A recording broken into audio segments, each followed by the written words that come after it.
Hi, we've been on a short break for some DOS videos, but it's time to jump back onto the Windows bandwagon. Drakan, Order of the Flame is a fantasy action-adventure game set in a magical world of Drakan. My life is also a fantasy action-adventure set in my magical imagination. Ages ago, Drakan was in constant chaos and nearing destruction, all because of the human-dragon wars. Wars that spanned for way too long and took too many victims. Eventually, a peace was found and Order of the Flame established to guard it. Members were humans who bonded with dragons to protect peace and virtue. While both species prospered, eventually someone had to break out. One that wanted more power, more riches, more respect, just more. Warmage Navros betrayed the Order of the Flame, joining warthogs and other evil creatures in the so-called Dark Union and leading it into war against what's good and peaceful. Order of the Flame was nearly destroyed, and only by sacrifice of one great dragon Arok, after months of conflict, the Union was stopped. Seemingly destroyed forever. Few still remaining alive dragons went away to sleep in timeless slumber, while humans did what they do and kept carrying on. Centuries later, your village is raided in a surprise attack by considered gone warthogs, burned to ash, and your brother kidnapped, leaving you alone and having to save him, preferably while killing all the warthogs along the way.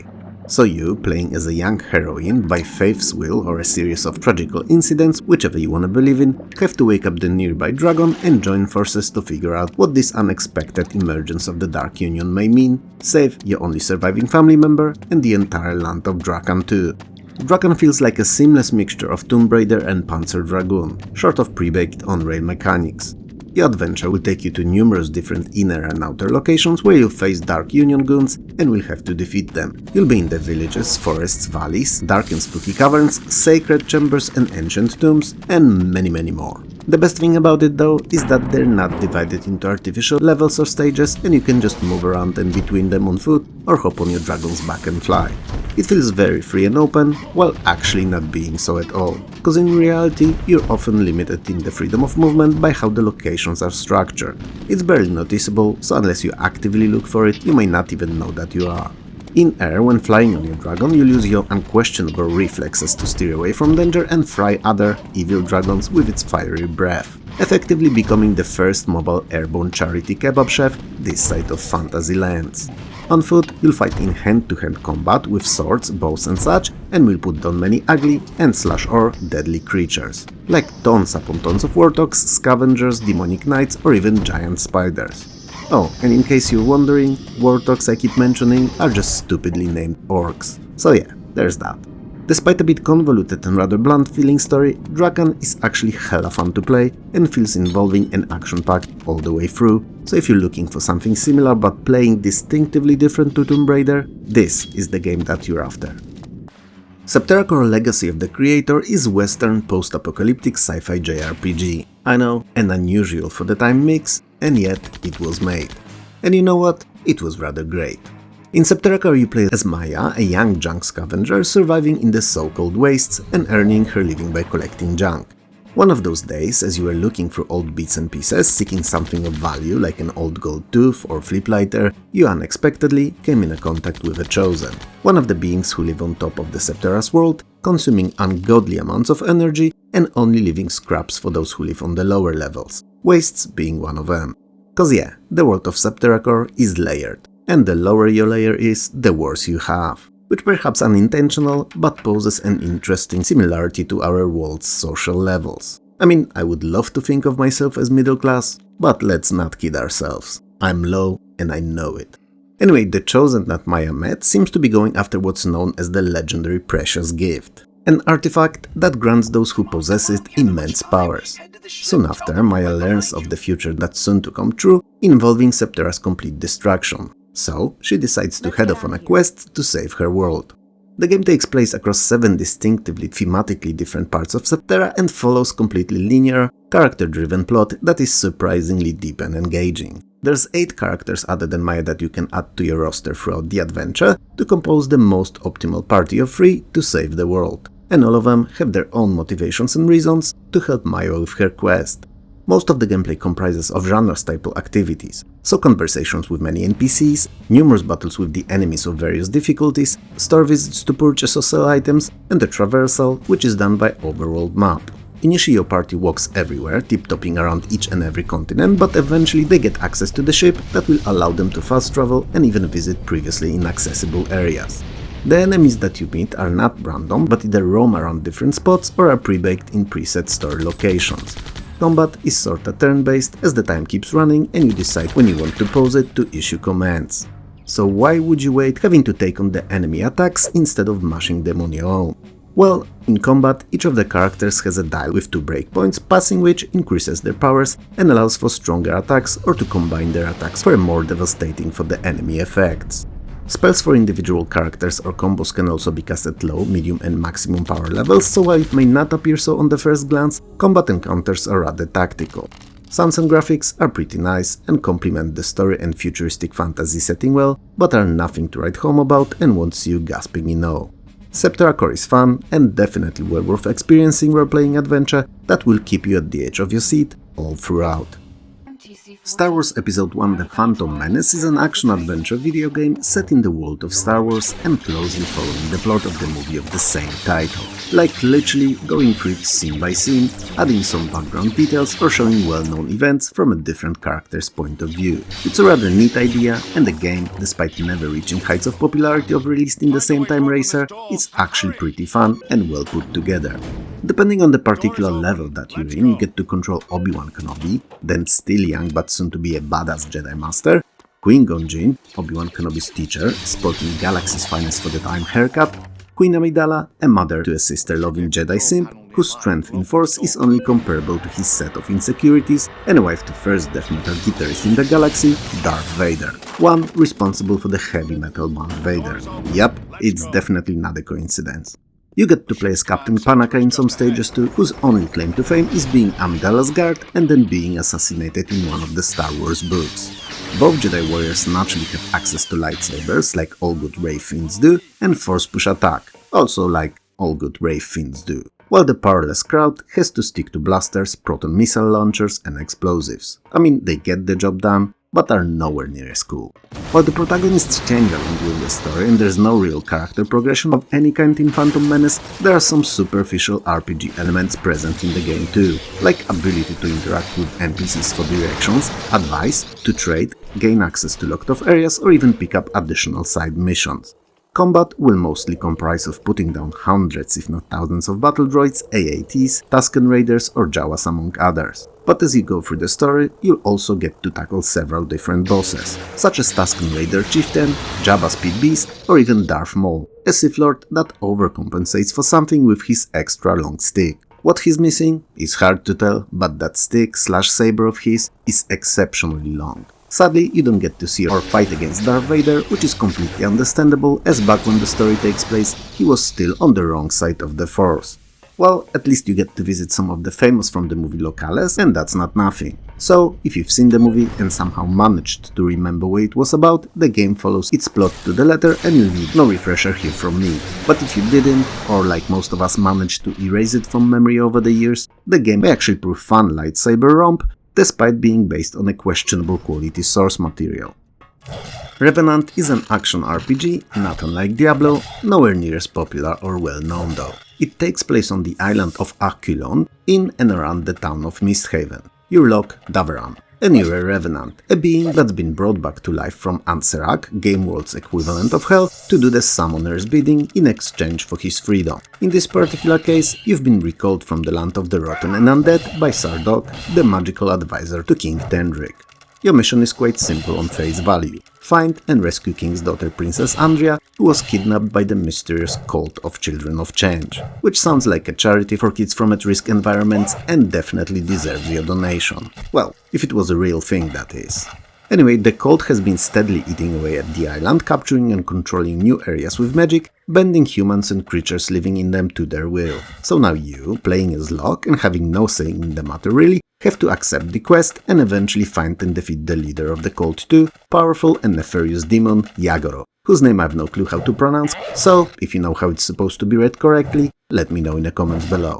The gameplay is appropriately action-packed and you'll be facing many different in-kind, armament, powers and size creatures. Some are small like spiders, while others are huge like giants. so that it all makes sense. You have 3 types of standard attacks, and chaining them together allows for performing of combos and special def animations, which, while perhaps unnecessary, are a nice touch and a welcome addition. As you progress through the game, you'll unlock new attacks and gain access to new magic spells, which, funny enough, work on an interesting system that requires you to combine differently powered talismans to pull them off. And scrolls that you find along the way are only recipes to learn which talismans to combine for a particular effect. Magic is naturally mana-based, so as long as you have it, you can spit out various spells like a deranged, crazed mage as if there was no tomorrow. And these are aplenty and varied too, so you got the simple stuff like freezing and poisons, as well as those more deadly, like the lava spell that literally drowns the enemy in a swirl of hot plasma. While Revenant is fun and all, it has to be highlighted that it's mostly action first and RPG second. So the combat is omnipresent and in the forefront, while the narrative is a bit lacking and feels more like an addition to justify all the killings, rather than something that's actually important. Still, it's a decently playing and beautifully for the time looking and sounding game that's as fun today as it was back in the day. Legend of the North Konung is a Russian RPG set in Scandinavia in the 7th century. The world is about to be destroyed, shattered into pieces, and all life on it is to disappear into non-existence. How terrible. But as in most other stories, there is a chance. Slim as it may be, there is one, and it's up to you to see it realized and fulfilled to stabilize the world and save it from annihilation. And all that is required is finding 3 pieces of a powerful magical amulet, combining them to unleash the amulet's true and immense power. The twist here is that it's not you alone who's trying to grab the pieces to be the hero. There's 3 of you actually, all of entirely different origins. So there's Slavic, Byzantine and Viking warrior, each owning 1 piece actually and striving to get the others. Clearly, to get all 3, you will have to face and defeat the other 2 at some point. At the game start you pick your origin and it will influence most of the story, your starting location and how the residents of different areas will respond to you. While the winning condition is rather straightforward, achieving victory is anything but and will take you a long while. You can theoretically win the game on your own, but it will be very challenging and you're much better off adding others to your party. They can be other humans and in some cases different creatures too. With the combined powers and often entirely different proficiencies and skills, the task at hand will be much easier to manage. Each of these characters can have 3 weapons equipped, 1 bladed, 1 blunt and 1 that's ranged, and you'll need to utilize them optimally to keep coming up on top of all the encounters you'll participate in. The game runs in real time and features a simple but very useful potion crafting system too, for those buffs and heals, and an occasional bottle of moonshine for those cold winter nights.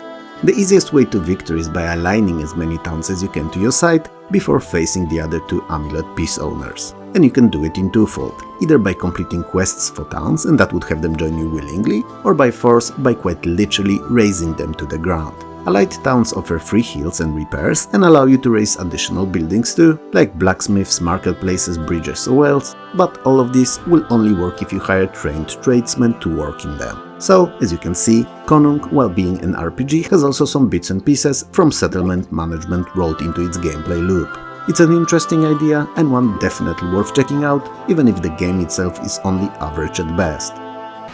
Toca 2 Touring Car Challenge, while being a separate game in its series, was in reality mainly an annual update of the cars and trucks with slightly lifted graphics, physics and adding only a few small new features. Does it mean that it's bad and not worth your time? Hell no. If you are, or were, into British Touring Car Championship, there were only few comparable games back then. It features 8 real-life and detailed to the extreme tracks of Truckstone, yes, like that classic Sega Genesis shoot-em-up, Silverstone, like that shiny object at the crown of the ring you used to propose, Donington Park, like the park your dog loves to poop in the most, Brands Hatch, that I've run out of jokes for, Outlawn Park, which I've still no jokes for unfortunately, Outlawn Park, second in your dog's must-poop spots, Croft, like Lara, the Tomb Raider, Snetterton, that sounds like a brand of sausages with up to 5% meat in ingredients, and Knock Hill, which is just a regular hill to me as I'm capable of unintentionally knocking myself off of any. And there are also 8 cars you can race in: Audi A4, Ford Mondeo, Honda Accord, Nissan Primera, Peugeot 406, Renault Laguna, Volvo S40, Vauxhall Vectra, also known as Opel Vectra anywhere other than UK. There are 3 game modes in Toca 2, Single Race, Time Trial Challenge and Championship, and I believe that they require no extra explanation as they're exactly what their names stipulate and what we've seen in hundreds of other racers. The few new additions to the gameplay formula that Toca used as its selling points were a damage model, which was a very rare thing back then since car manufacturers didn't like their cars to be shown as non-functional or faulty, even in video games. The biggest addition, however, and one only available in the Windows version of the game, was the ability to import your own skins for each car, and this required no special tools and could be edited in nearly any drawing software available at the time. It may seem like nothing, but humans, us, because naturally I'm a human too and not an AI, not at all, don't even waste a second thinking about it, so we love to customize things to make them our own, so this little feature was quite popular. Toca 2 was more of a simulation than the arcade racer, so if you're someone who prefers the latter, it may not be a title for you, because it does sometimes require you to slow down before taking corners. Crazy. Shadow Man is an action-adventure game that for all intents and purposes plays kinda like Castlevania if it was in 3D. You're Michael Leroy, with I and not Y. Not sure I thought it was worth mentioning, but here you go, I've already done it and not willing to cut it out. And you're the Shadow Man, one in a long lineage of voodoo warriors whose sole mission is to protect the world of the living, the so-called life side, from the threats coming from the opposing to it, dead side. A voodoo priestess Mama Nettie, who is responsible for turning you into the titular warrior for good, has a prophetic dream foretelling the return and triumph of the evil long gone. A man named Legion, who's preparing to conquer the life side with the army of the undead warriors he turned to his side. Legion is planning to use the force of 5 serial killers, individuals possessing the dark souls within them, all to largely expand on his armies. They are however hiding in the life side, and the gimmick with being a Shadow Man is that your powers only work in the dead side. So, with help of Mama Nettie, you must find a way to expand your powers into the life side, even if only temporarily, to prepare for the eventual confrontation with the 5 Dark Souls and Legion himself. The story, even if grossly oversimplified here by yours truly, is rather well put together, progresses steadily as you play and never drops in power or pace, carrying you throughout the entire game. The dark, often overly dark and creepy atmosphere with decent for the time graphics and excellent sound design complement your quest well, and when put together they serve a very enjoyable and action-packed package that will keep you wanting more until it will finally end. Now, the graphics are decent only, as while the textures are definitely up to what was expected for 1999's games, the animations and models feel as if they were dragged from an earlier generation of systems and covered in shiny new bitmaps to look better. It's a bit disappointing, but at least the game runs fast and smooth on most popular at the time configurations. The puzzles that you'll encounter, ones that you'll find, are pretty well designed and just the right kind of difficult. Not so demanding to leave you feeling overwhelmed or stupid, and not so easy that they'd appear to be unnecessary. Combat, however, is not very demanding, which has its ups and downsides. On one hand, everyone should be able to complete the game and enjoy its grim and moody story, and on another, most fights will feel like series of mass MURDERS you'll be committing for seemingly no reason than to push further and further.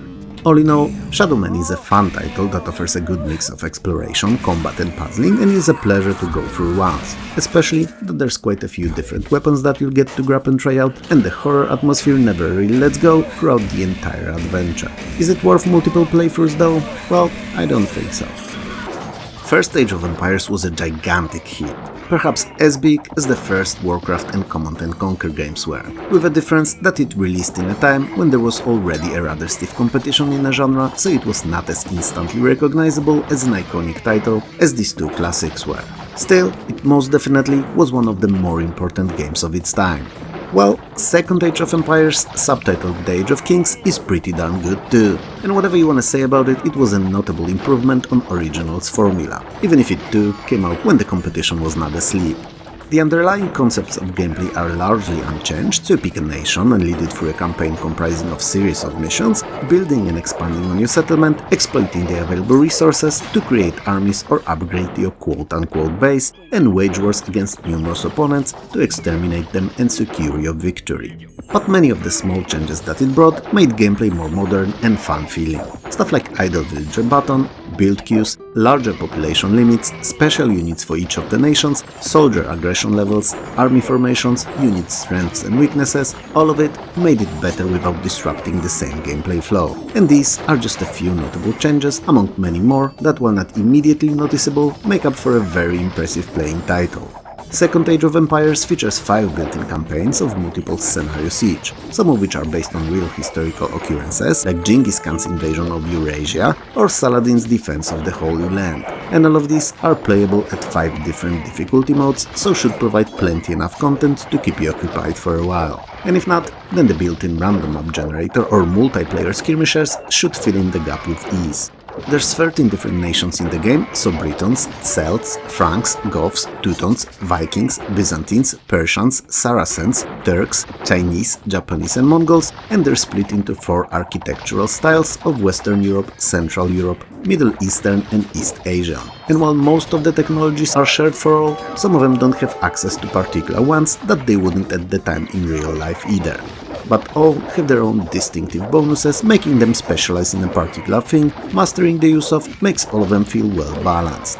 Now, hardcore Age of Empires 2 and RTS players will tell you that some nations are clearly better than the others and that winning with some is a breeze, while different ones require a lot of tactics and careful planning. And I agree that this may be the case, but what I'm telling you is from a perspective of a gamer that does not care much for RTS in general and only played those a little. And from this particular standpoint, I saw no obvious upper hands or handicaps between them. The game doesn't end in an ancient times anymore and carries on from Dark Age through feudal and castle ones all the way to the Imperial Age.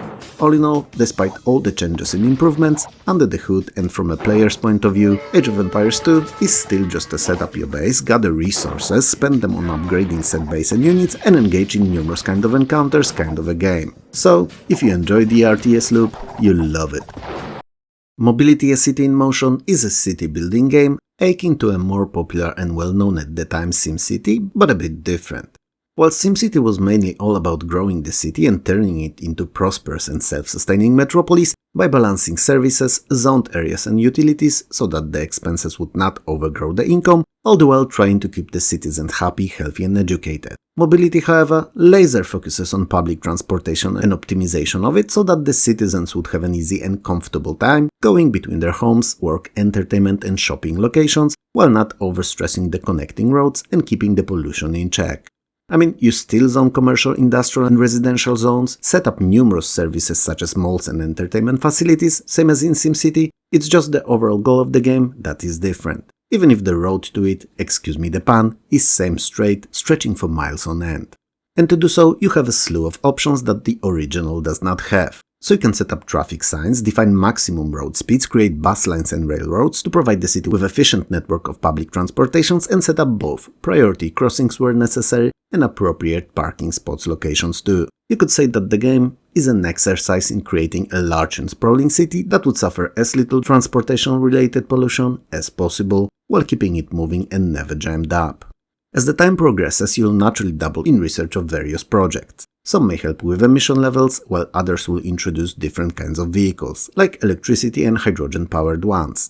Projects are not the only way of molding your city and its traveling habits to your liking. You can also use taxes and lower or raise them to introduce the changes that you're looking for over time. While mobility is mostly played open-ended, like most city simulations are, it features few scenarios with particular starting parameters that come with very specific problems to solve. Is mobility as good as SimCity? It's not, but it's not worse either. It's different, and as worth of a playthrough if you manage to find it, as it's rather obscure.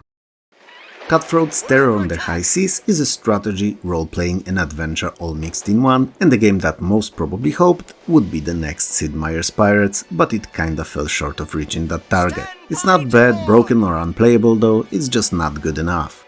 The game starts in the 17th century on a historically accurate map of Caribbean, or more accurately Spanish Main, populated by numerous settlements belonging to one of 5 major powers: Spain, England, France, Netherlands or Denmark. I mean, some may be temporarily held by independent parties, but it's rarely a permanent state. You play as a pirate and your adventure is entirely open-ended, which has its ups and downs. It's open, free to experience and explore in any way and at any pace you see fit, but also lacking direction.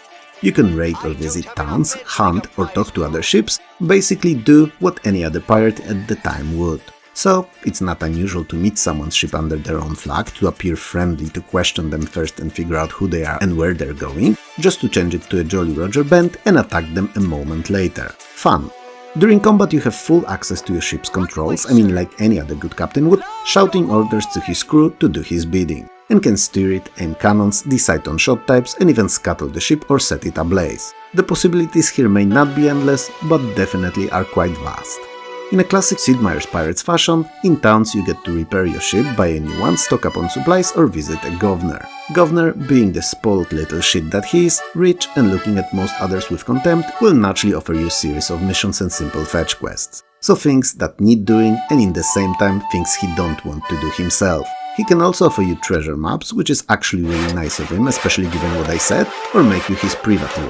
While pirating and sinking ships left and right, amassing riches and becoming the scourge of the sea, you may at some point decide that carrying as much gold as you do is risky and that it would be best to keep it somewhere secure. Now banks are out of the question. You're a pirate after all, and your assets would be seized faster than you'd manage to deposit them, and also, and more importantly, banks don't exist in Cutthroats. At least not in the same capacity you think of them. So what you're left with is a traditional for the swashbuckling kind, hiding of one's treasure. Meaning you can find a suitable beach somewhere, preferably around easily recognizable landmarks, well, sea marks really, and bury it there for safekeeping.